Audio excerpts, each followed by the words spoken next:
they keep telling us that, oh, Ukraine's winning, oh, just a little bit more, they're just going to win now. And the fact is that Ukraine is getting slaughtered. Um, as we all know on this show here, the war didn't start in 2022. It started in 2014. We overthrew their government, replaced a bunch of people, handpicked little puppets there, and we've gotten them to essentially wage this war for us. And we have been intentionally escalating. There's that thing that came out in 2019, kind of showing how the United States given strategies. It was a Rand Corporation consulting document, like all the different ways we could mess with Russia. And they had specifically warned these people, hey, be careful you do this stuff because this stuff's really aggressive. And if you do this, this will provoke an actual war. And sure enough, like a bunch of toddlers, they went in there with these big, heavy fists, and they totally messed up, totally provoked a war. And now they keep telling us that, if we just give a little more aid to Ukraine, they're winning, they're winning. We just got to give them a little bit more aid here. And the truth is that Ukraine is getting absolutely slaughtered. Estimates are they have lost about 250,000 men.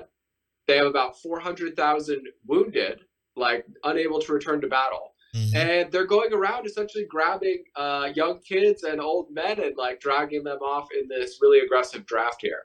So it's a really horrific situation. By the way, aggressive draft is a nice way of describing conscripting and putting your more vulnerable up on the front line. Conscripting is, they just literally just grab anybody they can and they throw them up to the wood chipper, right?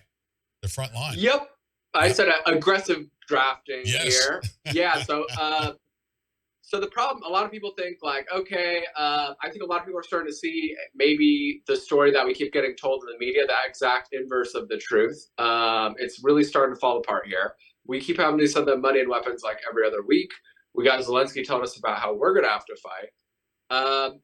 So I wanted to talk about there is some parallels in history here, right? In World War I and World War II, we are in a very similar geostrategic moment here.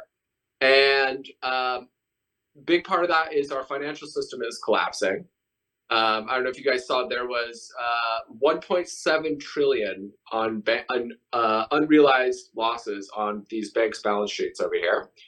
And even Moody's, the credit firm Moody's, is saying that there's no way that the government will be able to contain what's going on at the banks right now. So when empires overextend themselves and they are reaching the end of the line financially, in the past at least, they have intentionally set up these world wars to kind of reshuffle the board, restack the existing world order.